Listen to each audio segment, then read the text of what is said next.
Bonjour à toutes et à tous, je suis vraiment ravie de vous retrouver pour ouvrir avec vous une nouvelle boîte à malice dans laquelle aujourd'hui il sera question d'écologie avec un conte musical, Le Petit Écolo, qui est en train de voir le jour à Stirin-Wendel.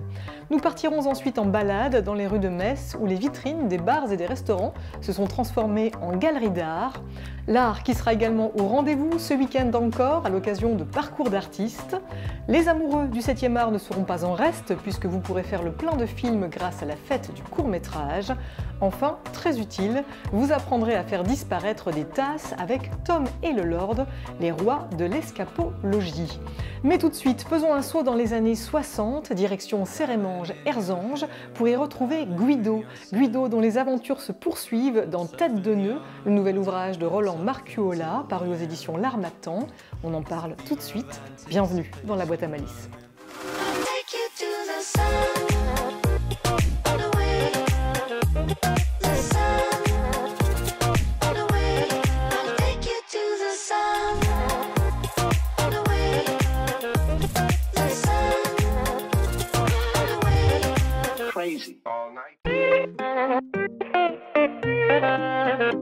Roland Marcuola, bonjour. Bonjour Alicia. Je suis vraiment ravie de vous retrouver ici au théâtre municipal de Sérémange-Erzange, le théâtre municipal Lucien Houlet, que vous connaissez bien puisque vous avez foulé cette scène alors que vous n'aviez 4 ans à peu près, c'est ça hein? Oui, 4 ans à l'école maternelle. Oui. Autant dire que tout s'est joué ici. Exactement, avec quelques copains qui m'ont rejoint par la suite pour fonder notre compagnie de théâtre. Les uns et les unes. Ce qui nous intéresse également, c'est que la ville de Sérémange-Erzange est le lieu dans lequel se déroulent les aventures de Guido. On en avait parlé ensemble la dernière fois qu'on s'était rencontrés, puisqu'il s'agit de votre précédent roman qui était paru aux éditions L'Harmattan. Guido, un petit garçon de 7 ans, issu de l'immigration italienne, qui a grandi dans la vallée de la Fensch et dont nous vous contiez les aventures. Et aujourd'hui, voilà, on le retrouve, ce Guido, dans un nouveau roman, Tête de nœud, paru également aux éditions L'Harmattan. Cette fois, il a 15 ans. Et on va le retrouver avec son copain, Mamed, et tous ses autres copains d'ailleurs. Il vous manquait ce Guido ? Guido, il fait partie de moi, donc effectivement, il me manquait et puis j'arrive pas à m'en débarrasser en fait. Oui. Parce que je l'avais inventé pour ces spectacles qui s'appelaient Cité en scène. Je l'avais interprété en tant qu'adulte, je n'arrivais pas à m'en débarrasser, donc je l'ai fait revenir en enfance, il avait 7 ans, et le bouquin a tellement bien marché que je me suis dit, allez, on va le faire grandir. La difficulté, c'était de ne pas faire Guido à la plage, oui.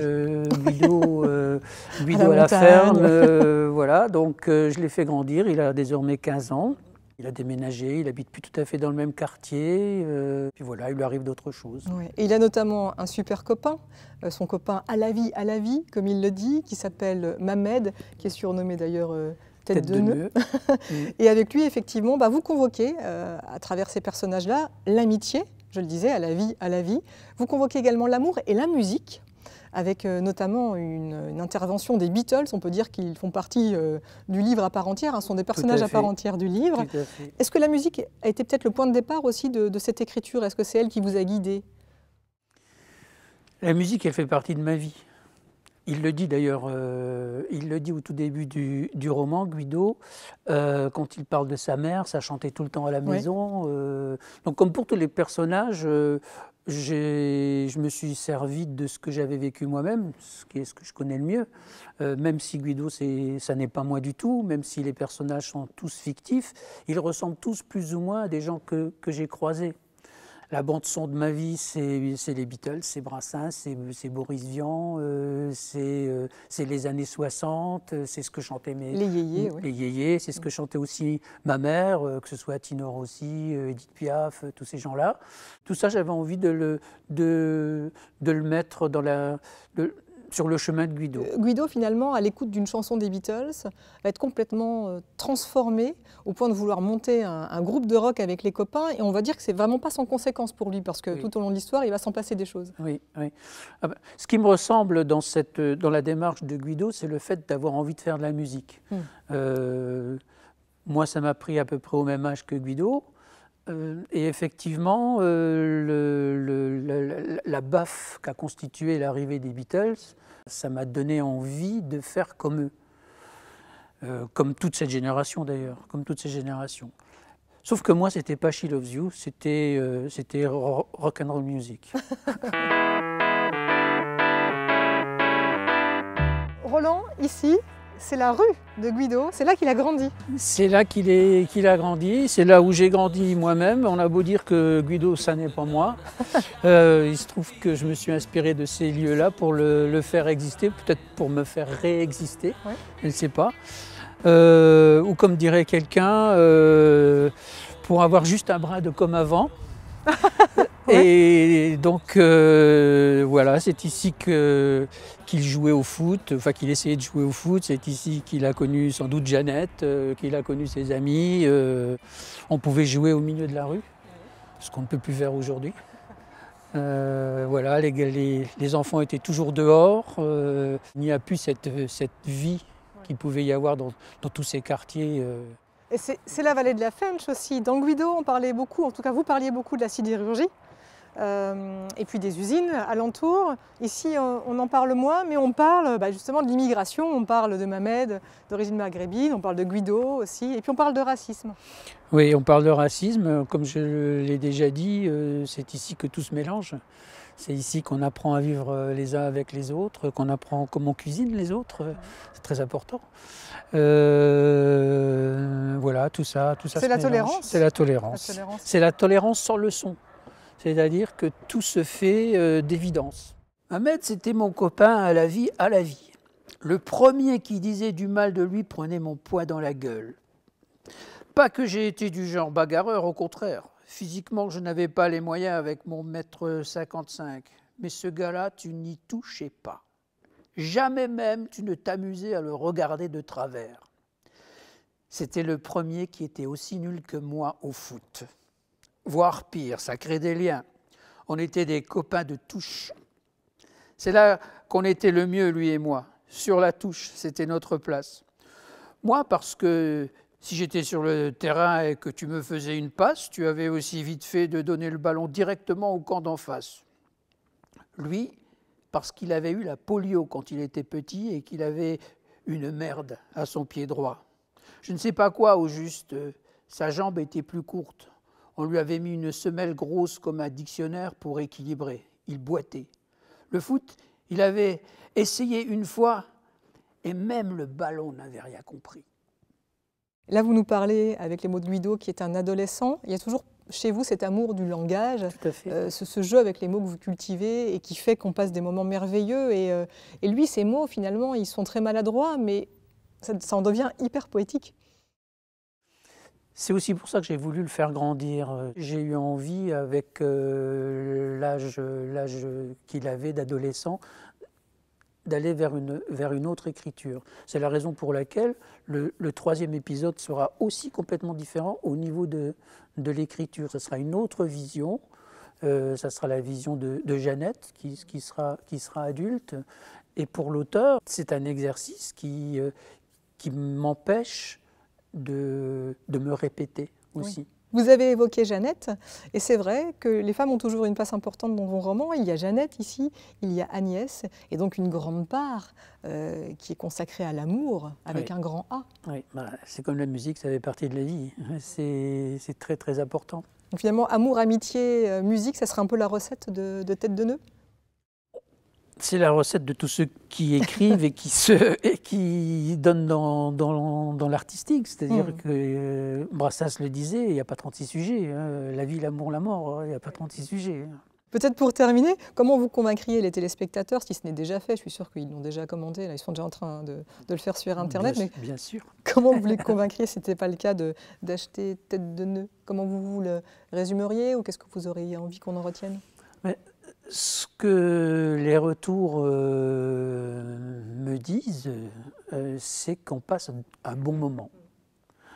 C'est drôle, c'est tendre, c'est la vraie vie. Oui. Et voilà. Et même pour les plus jeunes, il se trouve que je vais intervenir bientôt en collège. Il y a 2 classes de 3e qui ont lu Guido et qui ont bien aimé. Pour moi, c'est une grosse surprise parce que c'est une génération qui n'aime pas trop lire, dit-on. Et j'ai des retours déjà de ces classes de 3e qui sont particulièrement encourageants, chaleureux. Des tas de choses qui sont plutôt sympas et puis surtout, ils s'amusent. Ils s'amusent. Mais nous aussi, on s'amuse énormément en lisant votre livre. Ça va bien plus loin que ça, que de s'amuser. C'est un moment merveilleux, vous l'avez dit. C'est tendre, c'est drôle, c'est très très beau. C'est Tête de nœud. C'est aux éditions L'Harmattan. Merci beaucoup. C'est moi. D'être venu en parler à mes côtés. Merci. Merci à bientôt. Alicia. À bientôt. Dans notre boîte à idées aujourd'hui, on retrouve une invitation à célébrer le court-métrage. Je vous en avais déjà un peu parlé la semaine dernière, mais je me suis dit que ce serait bien d'en remettre une couche, histoire d'avoir quelques détails sur la programmation de cette fête du court-métrage qui va se dérouler jusqu'au 30 mars. Stéphane Ulrich de l'association Cyclone a eu la gentillesse de nous envoyer ce très chouette film de présentation. Silence. La nuit s'efface. Lumière. On ouvre les yeux, on se réveille. La fête nous attend. La fête du court-métrage à Metz, c'est un événement national que nous relayons avec le collectif Cyclone en tant qu'ambassadeur de la ville de Metz. Nous faisons partie de 20 000 ambassadrices et notre objectif est de montrer un maximum de courts-métrages.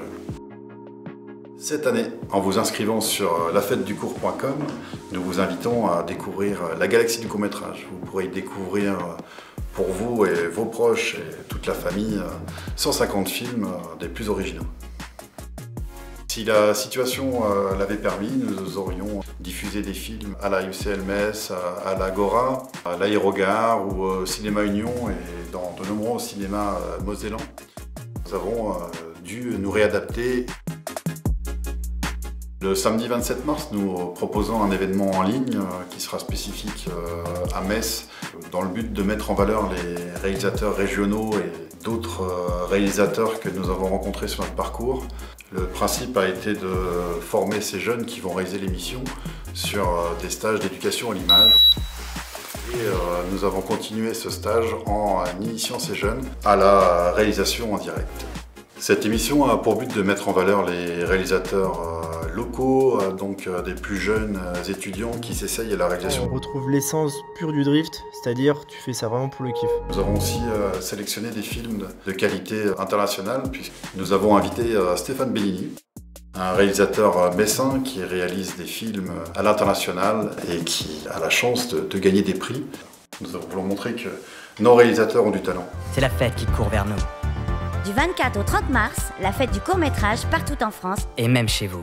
Merci Stéphane. La fête du court-métrage qui se célèbre, vous l'avez entendu, jusqu'au 30 mars sur le web, en attendant de pouvoir retrouver les salles obscures. Profitez-en, vraiment, vous allez en prendre plein les yeux. Et en prendre plein les yeux, c'est ce qui va vous arriver si vous déambulez dans les rues de Metz, puisqu'une trentaine d'artistes a investi les bars, les restaurants pour exposer ses dessins, ses peintures ou encore ses photographies. Une initiative que l'on doit à l'association Prétexte. Alors c'est parti pour un tour de lèche-vitrine. Dans le plus grand secret, 31 artistes œuvrent depuis un mois pour amener l'art et la culture dans les rues de Metz. Privés de lieux d'expression, ils investissent les vitrines des commerces condamnés par le Covid. Intitulée Nos prétextes, cette exposition collective et solidaire entend célébrer joyeusement le triste anniversaire du confinement. Il y a un an, on avait la première journée de confinement. Et donc du coup, ça a été d'inviter des artistes à pouvoir exposer, vu que c'est devenu difficile depuis un an par rapport à les lieux culturels qui sont momentanément fermés, de même que pour les bars, les restaurants qui ont leur activité suspendue. Approchée pour prêter sa vitrine, Muriel a transformé son bar, fermé depuis bientôt 4 mois, en boutique éphémère. Je lui ai proposé naturellement de prendre le bar, étant donné qu'il ne sert à rien en ce moment. Et ça évite à l'association de dépenser aussi trop d'argent. Et ça permet aux artistes de pouvoir exposer sans trop de difficultés. Se rassembler pour continuer à exister malgré la crise sanitaire. Séduits par la dimension humaine du projet, 27 commerces messins ont offert leur vitrine aux artistes, créant ainsi un parcours libre à travers le centre-ville. Même les déplacements en extérieur ont un peu changé. Moi je sais que personnellement, me balader avec le masque, la buée sur les lunettes, ça me donne pas forcément envie de m'arrêter. Donc si on peut remettre un petit peu de culture, un peu de curiosité dans les rues, on aura tout gagné. À peine dévoilées, les œuvres font leur effet. Les passants pressent leur nez contre les vitrines, ravis de voir ces lieux de vie reprendre quelques couleurs. Un parcours détonnant à découvrir jusqu'au 31 mars.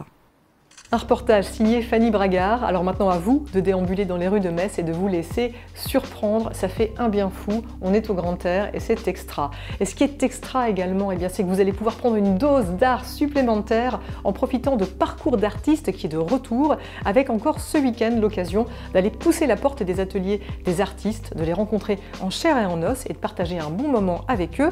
Explication avec Patricia Gérardin, la présidente de l'association Parcours d'artistes. Cette année, on a quand même 36 lieux, dont quelques galeries, quelques appartements et l'église Saint-Martin, le Temple Neuf, qui ouvrent leurs portes à des artistes. Donc ça fait 36 lieux, 80 artistes dans Metz et sa métropole. C'est un petit peu aussi la marque de Parcours d'artistes, c'est intergénérationnel, donc on va des très jeunes on a aussi des gens moins jeunes, et toutes les techniques, la sculpture, la peinture, la photo, la vidéo, les installations, la gravure évidemment. C'est vraiment très très divers, mais c'est un événement qui est quand même réservé aux plasticiens. Donc on a un flyer qu'on trouve sur notre site, qu'on peut imprimer. On peut aller aussi le chercher à l'office de tourisme et chaque lieu a un numéro de téléphone qu'il faut appeler parce que Covid oblige aussi, c'est encore mieux de réserver et puis comme ça on s'adapte aux horaires de chaque lieu. Encore une belle édition en perspective, n'hésitez pas à aller faire un tour sur le site qui est apparu à l'écran pour connaître les modalités, pour pouvoir établir votre parcours et penser à réserver pour plus de simplicité. Je vous invite à présent à aller faire un tour du côté de Stirin-Wendel, où est né Le Petit Écolo, un conte et spectacle musical à destination de la jeunesse, écrit et orchestré par Valérie Bourg et Sébastien Buffet. Rencontre. Ce jour-là, j'étais sur ma planète, j'arrosais mes fleurs et mes plantes vertes. Quoi de mieux qu'une chanson pour véhiculer des émotions et pour sensibiliser les plus jeunes ? À l'écologie par exemple, comme ici dans le conte musical Le Petit Écolo, écrit par Valérie Bourg et mis en musique par Sébastien Buffet. Un conte musical, mais aussi un spectacle qui leur a été inspiré par leur fils, dont la conscience aiguisée pour l'écologie n'a pas toujours été très bien perçue. L'histoire du Petit Écolo, c'est à la manière du Petit Prince, un petit enfant qui vient de sa planète verte, qui arrive sur Terre et qui essaie de se faire accepter par les enfants de la planète bleue tout en essayant de leur apprendre ou de les sensibiliser à l'écologie. Ça va parler de tolérance, ça va parler du fameux vivre ensemble dont on parle actuellement, ça va parler d'écologie, de racisme, de différence. Voilà, il y a toujours des messages qui vont passer d'une manière ou d'une autre. Et pour mettre en musique les chansons de Valérie, c'est donc le musicien et arrangeur Sébastien Buffet qui s'y colle. Sa recette, se laisser guider par les mots et les envies de sa compagne. L'idée, c'est quand même rythmiquement d'avoir des choses assez variées et puis qui collent à ce qu'on veut raconter dans chaque chanson. Aussi bien rock que pop, que doux, que c'est quand même assez doux en général ce que je fais. Et ce qui est important pour moi, c'est d'aller au contact du public, des enfants, et de transmettre quelque chose. Un moment d'amusement, voilà, d'émerveillement, essayer de les capter et puis de leur transmettre, pour le Petit Écolo, ces valeurs de tolérance et de sauvegarde de ce qui peut encore l'être en termes d'espèces et de la planète et de la nature, tout ça. Ça, c'est même le moteur principal. Merci aux oiseaux qui s'envolent dans le ciel. Merci à la nature de leur avoir donné des ailes. Des chansons et avec elles des histoires intergénérationnelles qui font mouche. Il faut dire que le duo Complice n'en est pas à son premier coup d'essai. En 2015, les symphonies subaquatiques en chantent Agnès Jaoui, Jacques Gamblin ou encore Dominique A, tandis que Tati Jambon, portée sur scène par la détonnante Marianne James, décroche le titre de meilleur spectacle jeunesse au Festival d'Avignon en 2019. Car derrière chaque conte se cache un projet global, source d'émerveillement. Il y a un livre avec une histoire et du son, avec des chansons et un spectacle, et la possibilité de faire des ateliers dans les écoles, des ateliers d'art plastique, des ateliers d'écriture, des ateliers de percussion et de la sensibilisation à l'écologie. Et toujours cette dimension de divertissement parce que On déteste être moralisateur, on a envie de faire passer des messages, mais toujours avec l'humour et de manière ludique. Et pour que ces projets d'envergure aboutissent, pour en assurer la diffusion, Valérie et Sébastien ont créé l'association Le Renard à Plumes. Cependant, crise sanitaire oblige, ils ont besoin de votre soutien pour que le petit écolo voie le jour et puisse transmettre ses messages. Une campagne de financement participatif est en cours, comme une invitation à un voyage intersidéral. Ne craignez rien, je suis végétarien. Mais qui êtes-vous et d'où venez-vous? Alors vite, allez faire un tour sur le site de financement participatif du Petit Écolo, l'adresse est apparue à l'écran, ça va vous permettre de commander un exemplaire, mais il y a également plein d'autres super chouettes contreparties qui sont proposées. Et puis, sachez que les très belles illustrations de ce conte musical sont signées Brieux Jeannot et qu'il a décidé de reverser l'intégralité de ses droits à l'association Petit Cœur de Beurre. Raison de plus pour participer à cette très belle aventure et partager ensuite un bon moment en famille. Et en famille, on va pouvoir également apprendre à faire des tours de magie avec Tom et le Lord, mais pour cela, autant dire quand même qu'il faut s'accrocher, il y a de niveau, regardez. Bonjour à tous, aujourd'hui nous allons vous expliquer un numéro d'escapologie. Qu'est-ce que c'est l'escapologie?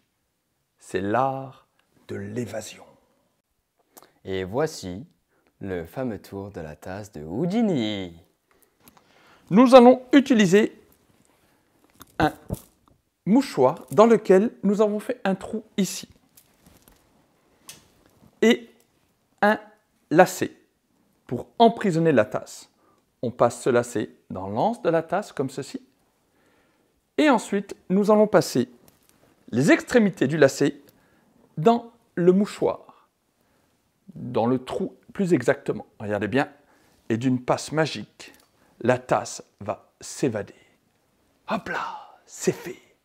Voici l'explication. Pour réaliser ce tour à la maison, il vous faut une tasse, un lacet, un deuxième lacet, un foulard ou un mouchoir dans lequel nous avons fait un trou. Mais pour l'explication du numéro, nous allons utiliser une pochette transparente, du scotch, une paire de ciseaux et une agrafeuse. Donc maintenant voici la préparation secrète. Vous prenez un des deux lacets que vous coupez comme ceci. Je passe le lacet dans la tasse et je positionne le tout sur la main de Tom. Vous allez tout simplement agrafer le lacet à la main de Tom. Ah! Aïe! Ah! Voilà, c'est fait. Pour éviter que ça saigne trop, vous allez placer le scotch sur la main de Tom.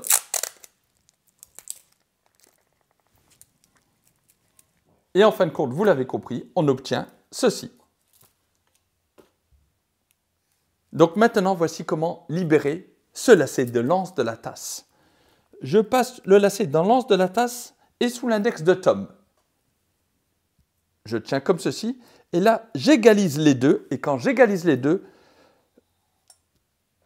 je récupère le lacet qui est passé dans l'anse. Donc maintenant, il tient juste grâce à l'index de Tom. Donc on a l'impression que le lacet est vraiment attaché à la tasse, mais regardez, pas du tout.